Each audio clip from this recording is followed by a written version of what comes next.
Hello, you're very welcome along to the Weekend Football Podcast. I'm your host, Daniel Hussey, joined by the OG crew, of Mark O'Haire and Adrian Clarke. We were just getting nervous talking about Premier League title, myself and Adrian, but we will get to all that. There is some decent games this weekend.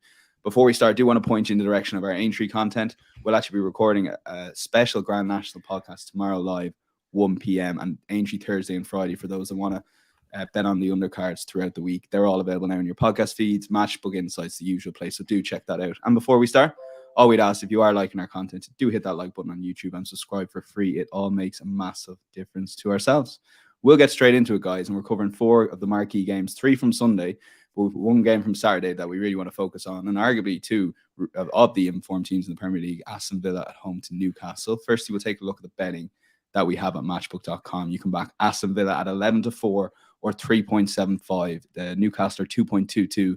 The draw is 3.5. Both teams to score yes, 1.83 with no available, 2.04. The Asian handicap line sees Villa get a quarter of a goal head start at 2.08, and the total is 2.5, shaded a good bit towards the under. So, Adrian, I wanted to start with you on this one because, look, Unai Emery was probably involved at Arsenal at the wrong time, post-Arsene Wenger, and a thankless job. But I know a lot of Aston Villa fans, and I can tell you something, they are absolutely buzzing with him right now. Oh, I'm not surprised. Yeah, I mean, they've won 6 of their last 7 games, haven't they, Aston Villa? I think at home, three clean sheet wins on the spin. The away form's been great. I mean, yeah, Tyrone Mings looks a new player alongside Konsa. They've been very, very solid. And up front, Watkins is flying, isn't he? So there's loads to like about Aston Villa at the moment. So yeah, too right. They should be happy with the gaffer and yeah, to go from where they were, which was possible relegation candidates, to now 6th and with a very real possibility of earning a European berth, then that shows the magnitude of the job that he's done. I was very tempted, I've got to say, to jump on side with Villa plus half a goal in this game. That's available, I think, at 1.81.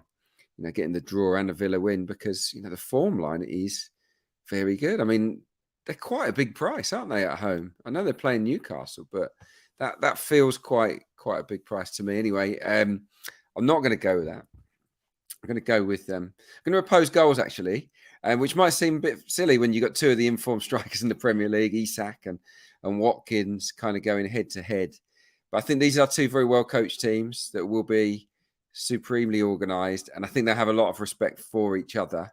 5 of the last 7 Villa games have gone under 2.5, and over the course of this season, 59% of Newcastle matches have gone under 2.5. So they're more often than not, 6 times in 10, Newcastle will go under 2.5 in their scoreline. So yeah, 2 informed teams. Obviously, Newcastle 5 wins on the spin. Locking horns. I expect it to be super competitive, but tight. And for that reason, I'm going to oppose goals here. Okay, and look, some of my favorite bits of the podcast is when Mark and Adrian are on opposite ends of the spectrum, I guess. And in some ways, you are here, Mark, with the both teams to score. Yeah. So why is Adrian goes for the 1-1? Yeah, 1-1 works. 1-1 does work. Well, really interesting game. Adrian set the scene very, very well. Unai Emery and the turnaround of Villa has been just remarkable, really. They were just 3 points off the bottom when he was appointed.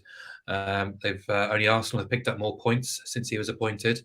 They've won, and only Arsenal have won more Premier League matches as well than Aston Villa. They're now 24 points off the bottom. So incredible turnaround. The performance data does paint a different picture. Villa are very much mid-table in the majority of major rankings during Emery's time, but I don't think that's particularly unfair. I think it's just a style issue. Villa are quite often happy to cede possession to their opposition, play on the counter-attack and squeeze as much as they can out of tight matches. That was the case last weekend when the game was going nowhere really against Aston Villa before Jonjo Shelvey's error really gave them a leg up. And they've got players, as Adrian says, who are running really hot right through the spine of the side. Watkins' goals. McGinn's looked at a player reborn. Mings as well.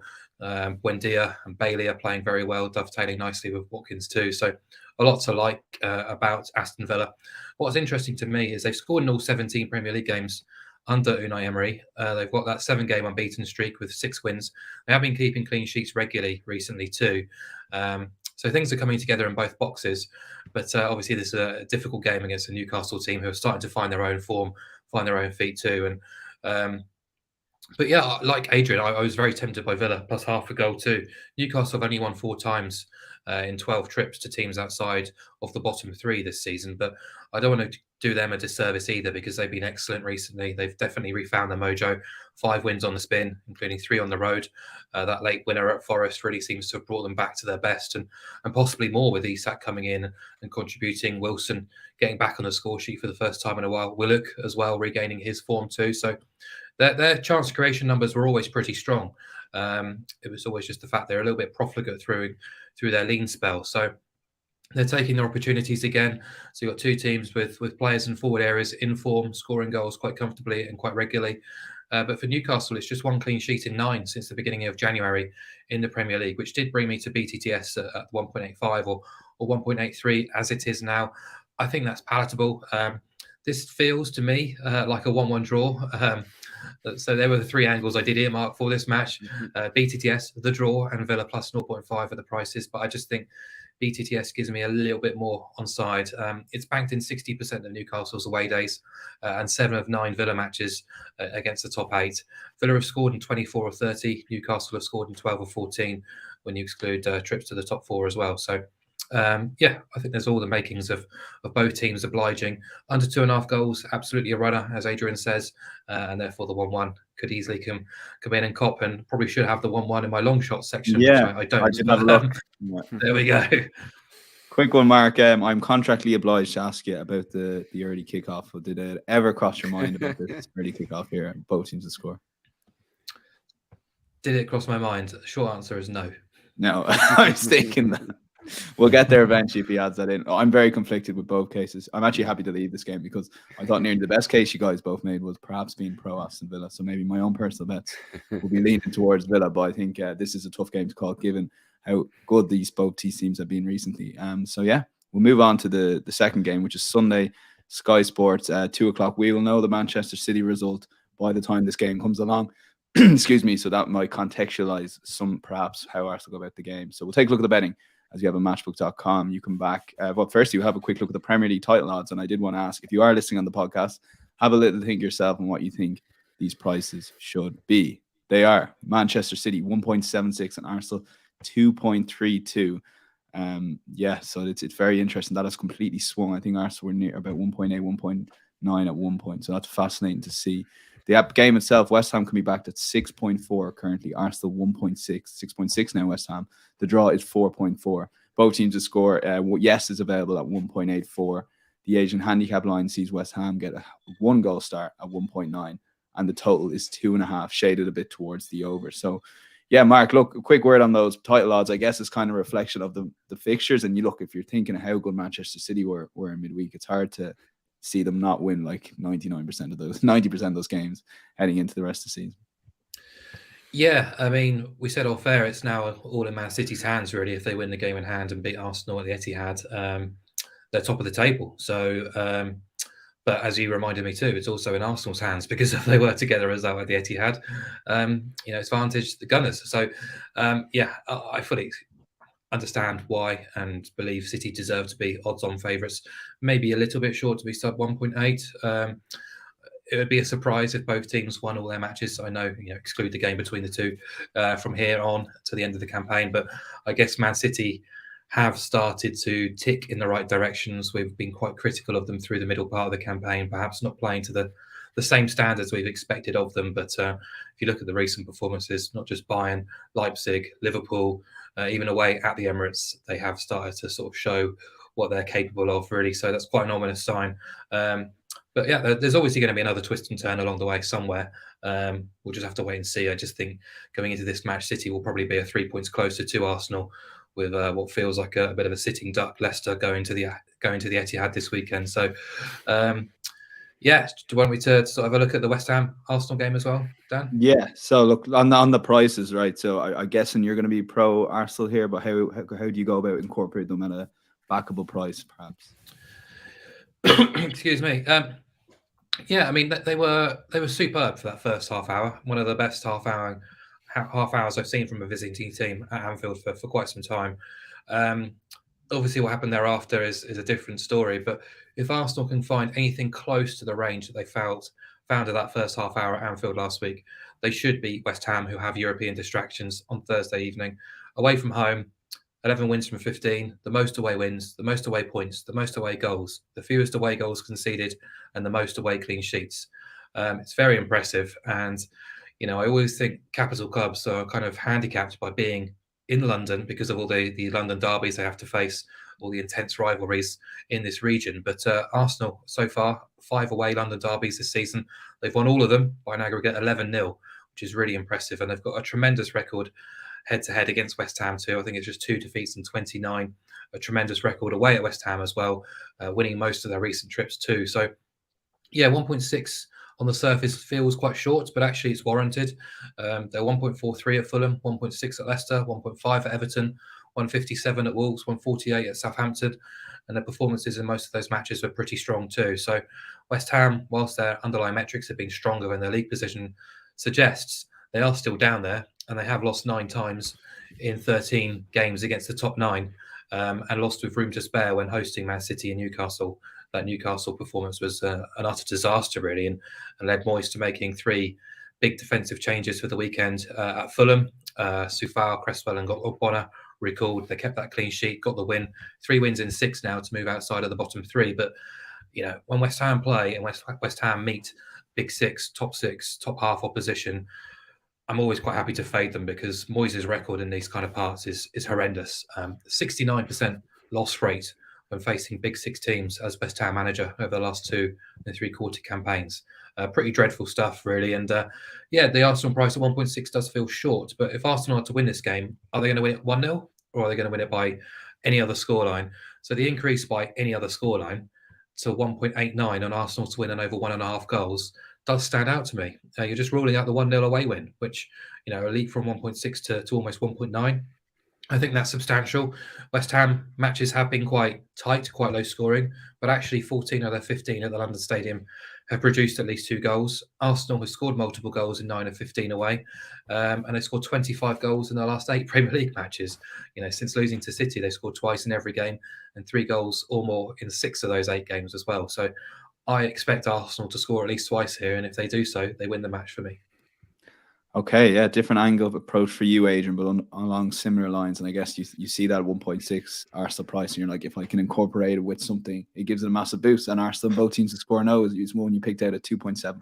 Well, it's a lot juicier, isn't it? And that's the reason I've picked it, to be honest. I could easily have had the over 1.5. I agree with everything that Mark said, and I think that it's clearly a safer bet than the one I've gone for, and it's reflected in the price. But yeah, I do feel I could have gone Arsenal minus 3/4 of a goal. Could have gone Arsenal probably an under 4.5. Like, there are lots of ways in here, but Arsenal and both teams to score no is the biggest price, and that kind of surprises me given the clean sheets that they've had on the road, 9 in total, and they've all been 9 clean sheet away wins as well. They've conceded 2 goals, a total of 2 goals in 10 away games versus teams that are 9th or lower. So 2 goals in 10 is nothing, is it? So they've been really, really solid in this kind of match. As Mark says, I thought they played really well for large parts of the game at Anfield. I've watched the game back. I've done my analysis on it. And I'd say for the first 40, Arsenal were exceptional. They were very assured, very comfortable. And then, Liverpool get a goal, sort of a scruffy goal, and everything changes. That said, for large parts of the second half, my memory of it was a little bit tricked when I went back and watched it. For large parts of the second half, from 45 minutes to 80, Arsenal were cool. They were calm. They were popping it around. They had chances on the counter themselves. They weren't largely troubled. There was one big save from Ramsdale and the penalty midway through the half. Shouldn't have been a pen, in my opinion. And then you got the onslaught. And what happened at the end, that last 10 minutes plus injury time, was just crazy. And Arsenal were very fortunate to only concede 1 goal in that spell. But for Ramsdale, they would have easily got beaten there. So yeah, I think for 3/4 of the match almost, Arsenal were actually very good at Anfield. And if they play that well at West Ham, I think they'll cruise it. They should cruise it. I've watched a lot of West Ham this season. a lot of their home games, and I'm not really that impressed with them. They've been quite sluggish, quite slow defensively, even though they don't give that many goals away. I'm not that convinced by them, not against elite front players, especially quick front players, and Arsenal have got a lot of quickies, of course. So no, I mean, but for Declan Rice, who's been superb, I've got to say, every time I've watched him live, but for him, West Ham would be a absolutely bang average team this season, probably in the bottom three. So I think Arsenal have got every right to expect to win the game. They're worthy favourites. But yeah, price led, I'm going to go Arsenal, both teams to score no, because of that clean sheet record. And Mark's touched on it in London derbies, 5 out of 5 on the road as well, without conceding. So yeah, but as I said, over 1.5 is probably a safer pick, given that it's unlikely to just be 1-0. Okay, yeah, I'm going to feel a bit brave here, and Arsenal both teams to score no, 2.7. I just feel that London Stadium, they're not on board with this relegation battle at all. They're just going through the motions a bit in there, so it doesn't have that raucous atmosphere, perhaps. So maybe Arsenal can cruise it, although it does give us the 1-0 as well, I guess, Adrian, as well. So 2.7. Yeah. We're going to lock that in as an official bet on the podcast. But both Mark and Adrian's picks, if you like following Mark O'Haire, if you like following Adrian Clarke, or a mixture of both, Matchbook insights available from about Thursday, about 3 o'clock. On to the third game here, and look, I was very interested in this game before seeing one of the guys' selections here, so I will push them on that. Nottingham Forest versus Manchester United. We'll take a look at the betting that we have at Matchbook.com. You can back Nottingham Forest 5.7, United 1.7. The draw is 4.2. Both teams to score yes, favoured in that market 1.78. The Asian handicap line sees Forest get a 3/4 of a goal head start at over even money 2.06, and the goal line is 2.5. Yeah, Mark, I'm going to go straight to you on this with your selection. Look, we're recording this before United and Seville on Thursday. It is a home game for United, but it is, of course, not ideal heading into a Sunday fixture. And you are going to be against them here with a pro Nottingham Forest approach. Mm-hmm. I am, but I'll throw another sort of spanner into the works because I just seen Adrian's selection, and that was my original selection for this game. But I've changed my approach on Thursday morning. Yeah, you mentioned the Europa League action on Thursday night before this trip. No Marcus Rashford, of course, score of 35% of their goals this season.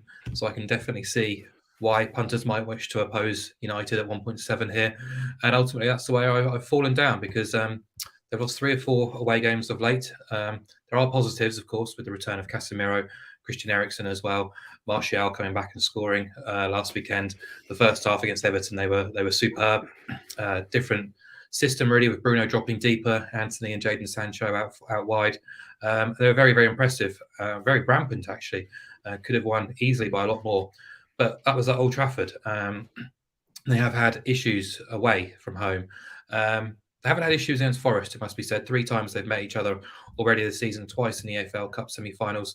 There's quite a clear difference between the 2 teams over those 2 legs too, which kind of brought me to be pro-United here. But I don't know. I've seen Forest a few times now, especially when sort of inviting the bigger teams, and they have a knack of kind of being just difficult to beat. City dominated here, still didn't manage to win. Newcastle required a last-minute winner. Spurs won here early in the season when things were a little bit up in the air after all the signings. And I know their form has nosedived a lot recently, 6 defeats in 9 winless games, conceding goals quite regularly too. And they're winless against the top 7 all season, with injuries as well, beginning to bite yet again. But what's kind of pulling me over the line to be Forest +1 here is they've scored in 14 of 15 home games. And I think if they do score against Man United this weekend, +1 backers would require United to score 3 or more goals to see this bet lose. They've only done that once away from home all season, and Forest have only twice conceded 3 or more goals at the City Ground since promotion. Neither occasion came against a top-half team either, so they are capable of keeping things tight against the bigger and better teams. Now, United's record away has been criticised heavily, but they do some good work away at bottom-half teams. They are pretty consistent when taking on the bottom-half dross, if you like, but most of those matches have been very, very tight as well. I just think take Rashford out of the equation, and there's an opportunity here for Forest to be competitive. United have only won once away from home by 2 goals or more. Forest have only lost once at home by 2 goals or more. So to me, it made sense to support the decent handicap start for a Forest team at home at the City Ground with a full week to prepare, with a big crowd behind them, a must-win match, an United team. I'm not going to say distracted, but we do know that Ten Hag has got his eyes firmly set on winning silverware this season. He wants the Europa League title as well. So I expect United to go pretty strong over 2 legs against Sevilla. Obviously, they're still in the fight for the top 4, so they can't afford to sort of rest on their laurels here. But yeah, I just don't like the 1.7 on United anymore. I do think Rashford is that key. I know Casemiro back is massive. So is Christian Eriksen. We don't know if Bruno will continue in his role as he did last week. And there are positives for United for sure, but no Rashford. I don't see United scoring freely at the City ground. Okay, yeah. So Nottingham Forest plus 1.0 currently available just under 1.8 on Matchbook, and that's kind of the good part of the exchange, using those competitively priced Asian handicaps. Adrian, were you tempted at all by a pro Forest approach, because you've ultimately gone for United, but pairing it with an unders, so there is a bit of caution there as well. Yeah, no, I can totally see where Mark's coming from there. Yeah, Forest have got a good record of scoring, haven't they, on home turf? Don't concede a lot of goals. I think all of their wins actually at home have been clean sheet wins. I think 4-1 nillers and a 2-0 chucked in there as well. And they're capable of doing that. If they get that first goal, they can cling on. So I think that's a good shout. I do. Ultimately, though, I don't think Forest are in a great place at the moment. They've not won since the 5th of February. That's a long time ago. Speculation over Steve Cooper's future. I think Georges Champagny has come out this week and said he's been offered it and said no. They've changed the director of football this week. So there's a little bit of upheaval going on. A lot of injuries. I personally would like to see Awoniyi come back into the team, be the spearhead up front. I think that would give them a better chance in the game. He can occupy centre halves, and that just creates a bit more room for Morgan Gibbs-White and Brendan Johnson to do their thing around the centre forward. I think when they lack that target man, Forest are a little bit lightweight. So if he goes with Awoniyi and Gibbs-White and Johnson off, then that Mark's bet, I think, is an even better bet. It's really United's record against bottom half teams. They're unbeaten against them this season. They do normally get the job done. They normally win these tight games. And Rashford, as brilliant as he's been, I would say that most of his better performances have been at Old Trafford. I think a very large proportion of his goals have been scored at Old Trafford, not so many on the road. So maybe that might be overplayed a little bit. And I think they've got enough cover in forward areas to still give Forest a tough time. They're up against it. And I do think that Casemiro being back in with Eriksen gives their midfield real strength. It's a big upgrade, I think, on what's gone before. So yeah, I think all in all, there is a golfing class. We saw it in the cup games. United do seem to have Forest measure, and I think they'll have it again, but I don't think they'll run away with it. I think it'll be a competitive match. So yeah, United to win and under 4.5 turns a very skinny, and it is a skinny price for Manchester United in this game. It turns it into a much more backable one, doesn't it? 2.06, is it 2.08? Yeah, 2.06. So that's far more appealing. Okay, that's the one for Adrian. I'm going to lean to Mark's selection here of Nottingham Forest plus 1.0, 1.79. I do think that loss of Marcus Rashford might just give Forest a chance in this game. But like you said, Adrian, it'd be fascinating. The teams we picked are two brilliant Sunday games in some ways on Sky Sports. So we'll go to a Monday night game here, which we don't usually cover, but it is a pretty tasty game, particularly given Leeds' last result, which I'm still in shock over, to be honest. Leeds versus Liverpool. Monday Night Football. We'll take a look at the betting first, because this was a tough match to price, I'd say, in general. Leeds 4.6, Liverpool 1.77. The draw is 4.4. Both teams will score yes. 1.59, which is an early price because given the Monday night game, so the margins will tighten there. The Asian handicap line are Leeds plus half a goal at 2.18, and the early goal line we have currently is 2.5. So yeah, Mark, look, I mentioned the Leeds game. Look, I watched the majority of that game, and Leeds were on top for 30, 40, 45 minutes until that equalizer.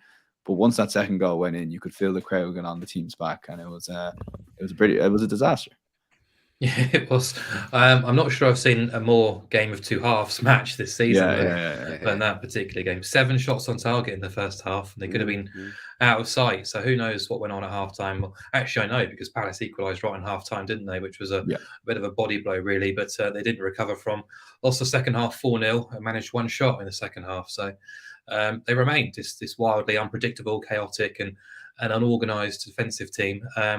probably the characteristics you least expect from Javi Gracia. But then I guess that's the consequence when you try and change approach from Marcelo Bielsa to Jesse Marsch to Javi Gracia. These players have been performing in a certain way for years now. It's not easy to just change habits. And, he has been handicapped by a few key injuries as well. But I'm not too surprised there has been teething problems along the way. Max Wober's injury has obviously been a big blow. And since he's been missing, goals have been conceding quite alarmingly, 14 in 5 games now. Obviously, Tyler Adams as well, a big loss in midfield.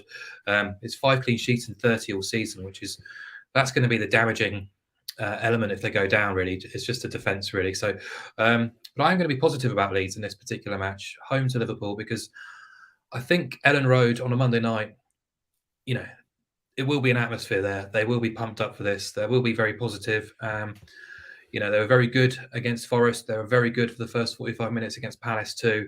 If they can get that second half performance out of their system, I think they can be competitive. And, they have got 2 big losses in the spine of the side. But elsewhere, as long as Bamford's okay, you've got Sinisterra, Gnonto, Rodrigo all fit and available as well. I think they can do some damage to Liverpool. I think they can absolutely get on the score sheet. And if they do, I think they can get a result out of this game. So the price on Liverpool didn't appeal to me at all at odds on. Their points per game return away is their worst since 1993. And regardless of what we saw in the last hour, shall we say, against Arsenal, they are winless in 5. Their record outside of Anfield is wretched. 3 wins in the Premier League all season. But the most damning I could find, and I think this is, for me, one of the stats of the week, Liverpool haven't actually won at a bottom half team this season. They haven't actually scored a goal in 6 trips to the bottom half this season either, which is astonishing. The top 4 is gone, and we've seen before how there can be a big come down with Liverpool after the high of a previous week. We saw it at United. They went the next week and lost to Bournemouth. They also lost or put in a poor performance at Forest, same at Wolves as well. So no reason why Leeds should be fearing Liverpool. The home record this season in terms of win, draws, losses, 5-5-5, not bad at all. Liverpool's 3-4-8, that is bad. So I just can't touch Liverpool at those prices. They're not trustworthy whatsoever.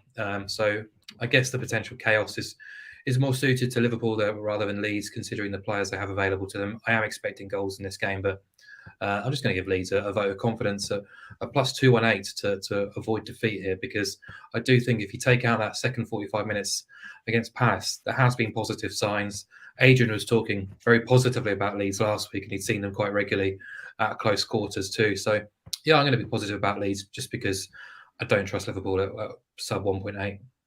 Geez, that was an alarming stat. And I actually had a quick flick through their results this season. You can spot those not scoring on the road against those teams. Those results don't look good. So, yep, Adrian, follow that. I actually should have gone to you first in this game, but Mark's kind of throwing you under the bus here with a brilliant Leeds case. So why is he wrong? Ultimately? Yeah, those 6 blanks: Palace, Chelsea, Wolves, Bournemouth, Everton, Forest. Yeah, they didn't score. Funnily enough, they've won. Their 3 away wins came away to top 6 sides. Haven't won away to anyone below 6, which is just bonkers. And I don't think that will last. The thing is, and Mark did make a very strong case, but the thing is, he said, if you take away that second half against Crystal Palace, but you can't. It happened. And the players, when they go out onto that pitch, it's the last thing that happened to them was that they got absolutely destroyed in the last 45 minutes on that pitch. And the fans, when they come into the ground, will know that too. And I think there'll be nerves. And even though I have been bullish about Leeds, I think that Werber being out and Adams being out is big, really big. And the other issue is the fullbacks. They can't defend. Ayling's having a torrid time. Ayling is having a torrid time at the moment. I like Luke Ayling. He's a great lad, but he's having a torrid time. Junior Firpo I've never rated as a defender, and he's having a torrid time. Even Christensen came on the other night, struggled big time. So same as you can find reasons not to trust Liverpool. I can find a few reasons not to trust Leeds as well. And in wide areas, we know that Liverpool are strong. Robertson with Alexander-Arnold, Henderson pulling out wide a lot the other day. Salah, Nunez, these guys, Gakpo, the list goes on. I think they've got the players that can really hurt them in wide areas. I looked at a lot of bets here. I wanted to go goals. Over 3 was a tempter at 1.96. Over 2.5, a write-off, too short. Both teams to score too short. So the market and Liverpool on the nose, absolutely too short. But Liverpool to win with over 1.5 goals gets us the right side of evens, doesn't it? At 2.06. And that's more like it. The Leeds record against the top half this season, they've only won one, and that was at Anfield, which is a bit of a fluky win. I remember watching the game. I mean, Meslier had a blinder. Liverpool missed a lot of chances that day or that night. And I think it was a freak result. I genuinely do. And that's the only team they've beaten in the top half all season. So they don't have a lot of pedigree in terms of beating the best. And Liverpool aren't great at the moment, granted. But we all know when they click, they can be good. The issue is the first goal, by the way. If they score first, then my mind changes. Because Liverpool, I don't know if you know this, Liverpool's record away from home when they concede first is shocking. It's only happened 8 times, but from 1-0 down, they've picked up 1 point, lost 7, drawn 1. So, yeah, not showing a lot of backbone if they've gone behind. So a fast start from Leeds could be the order of the day in terms of their approach. But no, overall, I still think Liverpool are far better than Leeds. And Leeds' home record against the better teams isn't very good. And with those players missing, I think Liverpool will have enough to win. So Liverpool and overs over 1.5 for me. The tough one to select in terms of a podcast selection, this one. I was all in with Mark. Look, I think the general theme is how tough these games are as I try and sit in the fence, but I will lean a little bit towards Adrian and Liverpool over 1.5 goals, 2.06. Just can't get that second half out of my head, unfortunately, Mark. But there are a couple of 3 in particular of those fascinating games. All 4 games we've covered, definitely tough ones. Maybe one to keep the powder dry. And maybe look into the EFL perhaps as we move on. And look, guys, I was fascinated by all 3 of these selections. So, Adrian, we'll go to your 2 first. And you're taking on, firstly, we'll go to, you're taking on Sheffield Wednesday here with a Burton angle. So tell us the case here. Because Sheffield Wednesday have been absolutely flying this season. Well, the top, yeah. So I can understand why it took you by surprise. But they're not on a good run of form, actually. Sheffield Wednesday. They won at home to Accrington at the weekend. But prior to that, they've been on a winless streak.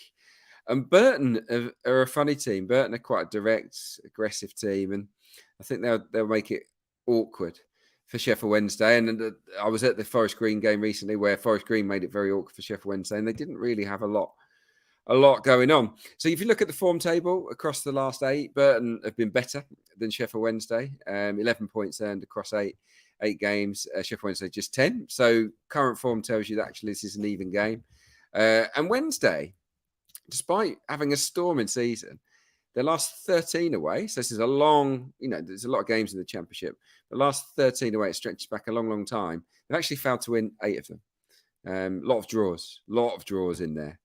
And when I look at Burton's home record against the better teams in the division, it's pretty respectable, They drew 2-2 with Plymouth. They lost 1-0 to Ipswich, beat Barnsley 2-1, got hammered by Peterborough. They drew with Derby, and they beat Wickham 2-1. So of all those games against the top teams in League One at home, my bet would only have lost us once. So, Burton +1, I think could be a runner. I really do. Because Sheffield Wednesday aren't in great nick. So, it could be a fun one. Wednesday to win by 2 feels like a bit of a stretch right now. They're not playing brilliantly. Okay, Mark follows a similar thing, which we'll get onto in just a second. Your second selections from League 2, Adrian, and a quick pointer in the direction of our Matt Toombs is our regular horse racing rider, but he's also a Gillingham fan, and he pointed me in the direction of new ownership, new players being bought in. And not that it's stalled, they're a bit inconsistent, but they've gotten out of trouble. And I'm guessing your angle here, taking them on, it's just that they are relatively safe now, and it's just a case of seeing out the season. It comes into the thinking that the home record's been amazing lately, so it's a bit of a risky one, this. I think they've won 8 of their last 9 at home. But Stockport are the form team in League 2. They're top of the 12-game form table, 25 points across the last 12 games. They've lost 1 of their last 15. Stockport County, they've won 3 of their last 4. In terms of away performances, there's a lot of away wins there with low-scoring games. They're tight at the back, Stockport. They've let in 2 goals across the last 8 games, Stockport County, which tells you that they've sorted out that aspect of their game. They're tough to break down. And as I said, 8 of their 10 away wins have come in under 3.5, which is the line I've got here. Gillingham are safe, I think. Well, not mathematically, but I can't see anyone getting to their points tally. And like I say, their home form's pretty good. They've scored 1 or less in 8 of their last 10 matches, though, Gillingham. So not free scoring. And if they score 1 or less here, they get beat because Stockport are a good team and they've got good forward players. So, yeah, you've got a team that's in the top 3 against a team that's very much in the bottom half. One team with huge incentive to go there and win. And for that reason, I think that Stockport County will grind out a precious victory at the Priestfield. And the price is good. The price is really good for me. 2.32. That appeals. Okay, so that's Stockport and under 3.5 goals, 2.32. And Mark, you're taking on Plymouth here, another team high flying, with Exeter, pro Exeter approach. What's the thinking here? Yeah, well, Plymouth involved in that 3-way automatic promotion race. They've been excellent for almost all of the season. I really expect them to sort of drop away at some point, but they've sustained it across the whole campaign. Very reliant on their home park form. And that's why last weekend's loss to Lincoln at home could be quite damaging come the end of May. But they're a team I do want to oppose this weekend because this is the Devon Derby. It is an enormous match in this region. And Exeter, whilst the league table will say, are in no man's land in mid-table with little left to play for, I think they'll be saving their trip to the beach for another week just yet because they would like nothing more than to thwart their biggest rivals in their attempts to get out of this division. And I think they've been a real breath of fresh air since returning to this level, consolidating in mid-table, despite losing their head coach earlier in the campaign as well. They've continued to sustain some very good performances, consistently good performances too. And as I say, what better way to sort of round off your campaign than hurting Plymouth here? This is a very heated derby. There's a lot riding on it, and things can jump up a notch in these kind of situations. And I just think Exeter would absolutely love to spoil that promotion dream. So I'm going to back them to get a result here, plus a quarter goal on the Asian handicap at 1.9. It means we make money should Exeter avoid defeat. Plymouth were battered at Wembley in the EFL Trophy by Bolton just a fortnight ago. They bounced back by coming from behind to beat Morecambe, who are struggling against relegation. But then, obviously, that really sort of morale-sapping defeat at home to Lincoln last week, to me, suggests that they're still a little bit fragile from Wembley. And this isn't a trip. You got to be you've got to be at your best to get a result at Exeter at the best of times in this derby. And they've only won 8 times in 20 away trips so far this season. Only 2 of those wins were achieved against the top 15. So almost all of their away victories have come against the lesser lights. Exeter, 6 home losses all season. Surprisingly, 3 of those came against teams in 16th and below. So it just shows that Exeter can compete when stepping up to match the elite teams at St James's Park. We don't need them to win. We just need them to avoid defeat to make money out of this match. And I just think Plymouth just a little bit too short for me because whilst Exeter might not have anything to play for, they absolutely do because this is Plymouth. Okay, so that's Exeter plus a quarter of a goal, 1.9 versus high-flying Plymouth. The second game, or the second selection in any other section here, Mark, is from Serie A, and it's a Pro Bologna angle versus AC Milan. And I guess some of your thinking perhaps might be it's sandwiched between a Champions League game, but I would also maybe say to you that they are still going for top 4, so they could risk not having any Champions League football next season. So it's probably a tough game to decide what team Milan will put out if they do make a few changes. Yeah, it is. They did make major changes last weekend at home to Empoli with the eyes on that Napoli tie. So I'm not suggesting they're going to do the same at Bologna. They may well do. They might not. We don't know. It's too early to tell, really. But I think it would be understandable if they did change a few in and out with that trip to Naples on the agenda, because it's a quite tough schedule for them. They had to play Napoli on Wednesday. This match is on Saturday, and then they go to Naples on Tuesday. So that's quite a quick turnaround from Wednesday to Saturday, let alone to then Tuesday. So I think there will be a little bit of rotation. I'm not sure how much, but I just think Milan are a little bit vulnerable too. Bar that 4-0 win against Napoli, which obviously is incredible. The domestic form has been patchy. I think the win midweek against Napoli in the Champions League was scratchy, a little bit sketchy. They could easily have been 2 goals down inside the first 10 minutes.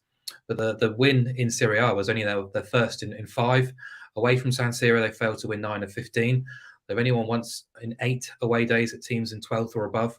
And they've scored a maximum of 1 goal in 7 of those 8 games as well. So they're playing a Bologna team well rested, well prepared, and a Bologna team playing some really good football at the minute. They're finishing the campaign strongly, confidently beat Atalanta away in Bergamo last weekend 2-0, beat Udinese 3-0 in the last home game.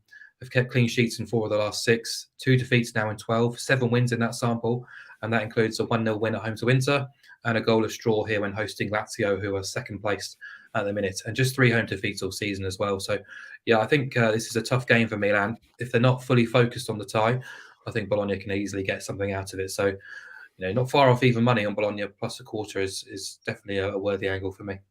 Yeah, okay, 1.94 the current price. We will move to our long shot section. Always a fun section here, Adrian. We will start with you on Blackpool 0, Wigan 1, 9.4. That's currently the best price out there. Sportsbooks in general are 8. Some of them are 9.0, but 9.4 the current price of Matchbook. 1-0 Wigan away to Blackpool. Feels good. Yeah, I saw Blackpool in the flesh at Luton the other day, and they played well in the first half, but eventually lost 3-1. Well beaten in the end. Got no strikers at the moment. Jerry Yates is injured. Not sure if he's going to be fit for this one or not. They ended up playing 4 wingers, and yeah, just wasn't overly impressed with them. They've got no manager. Mick McCarthy left or was sacked, and they've promoted Stephen Dobby from the under-21s. So they're in this sort of state of limbo at the moment. The home form hasn't been great. Battered, weren't they, by Cardiff not too long ago. They've lost 4 on the spin as well, Blackpool. So they're not in a good place. This is the meeting of the bottom 2. Both will probably go down.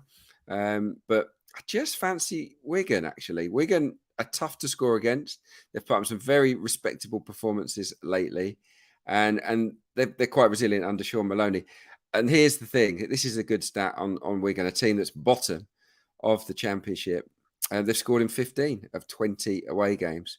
Always worth a goal on the road. And I think if they open the scoring in this one, at home to Blackpool, it could cause the host to really sort of struggle and labour, and it will give Wigan something to cling on to. And I just don't see enough quality in the Blackpool ranks to break them down. So yeah, I looked at this game and I thought Wigan are worth a goal here, and I think they can nick it. And obviously the price is a really good one. So yeah, if you want to follow this sort of relegation 6-pointer, this might be a fun one to go on.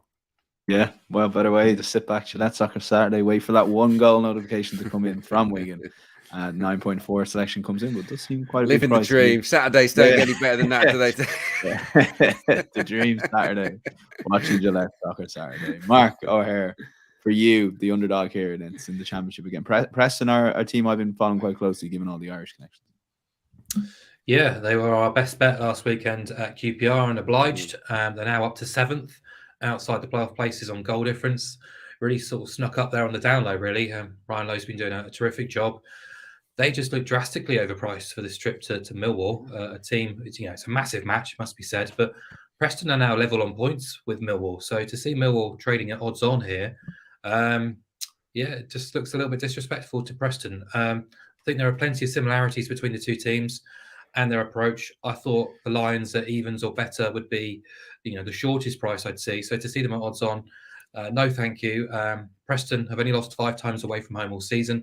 Got the second most clean sheets in the division, the 4th best away record as well. 5 wins in 6, 1 defeat in 10. They're in form. I think they're very capable against a Millwall team who are just starting to wobble a little bit. Winless in 4. They failed to score in all 4 of those. Just 2 wins in 7 at the Den, 2 wins in 8 across all venues.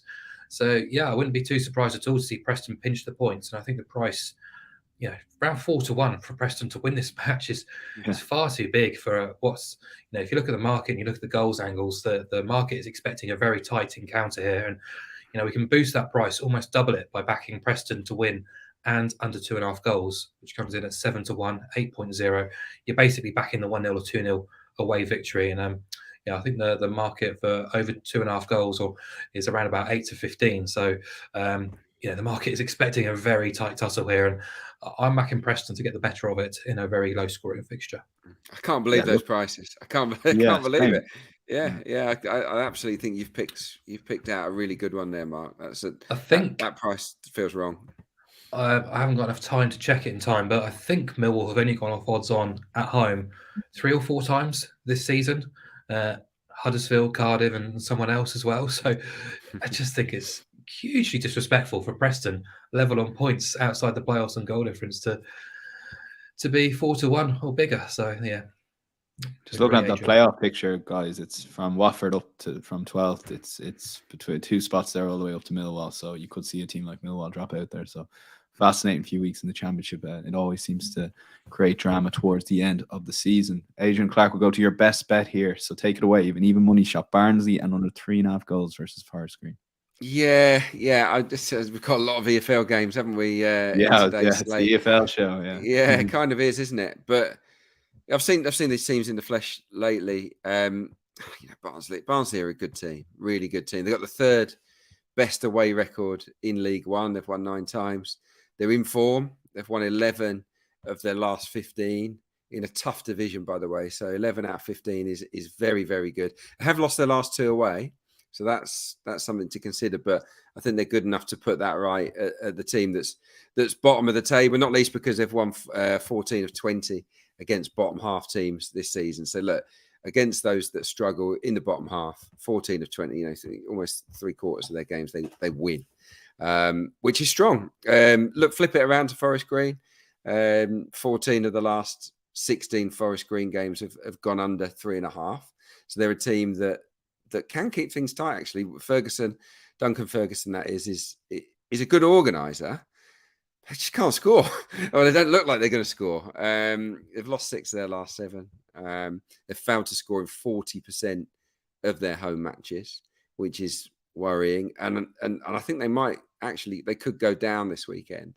I just think Barnsley, with plenty of motivation for them, still maybe in the hunt for top 2. I just think they'll have too much for a team that's picked up 16 points from a possible 60 at home. They got the worst record at home in the entire division. So, yeah, they're just too limited, Forest Green, I'm afraid. And Barnsley have got the players and the collective to beat them in a professional manner, in my view. So under 3.5 and a Barnsley win fee for me. Okay, even money, as I touched on at the top. Mark O'Haire, Bundesliga goals. We're going for a best bet here. So take it away, Wolfsburg versus Leverkusen.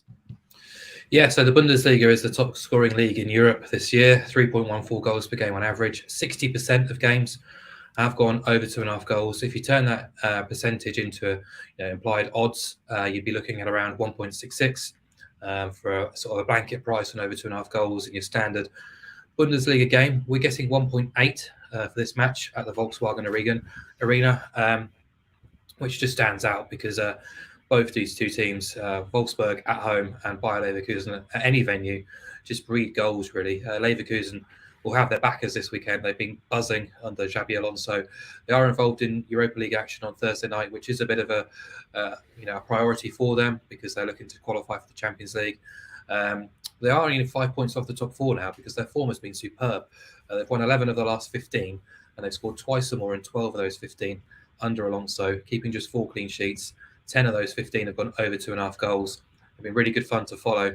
Include the Europa League, and Leverkusen have scored 2 goals or more in 16 of their last 19 games across all venues. And they're heading to a Wolfsburg team with 1 home clean sheet since the World Cup break, and they've lost their form really since the end of January.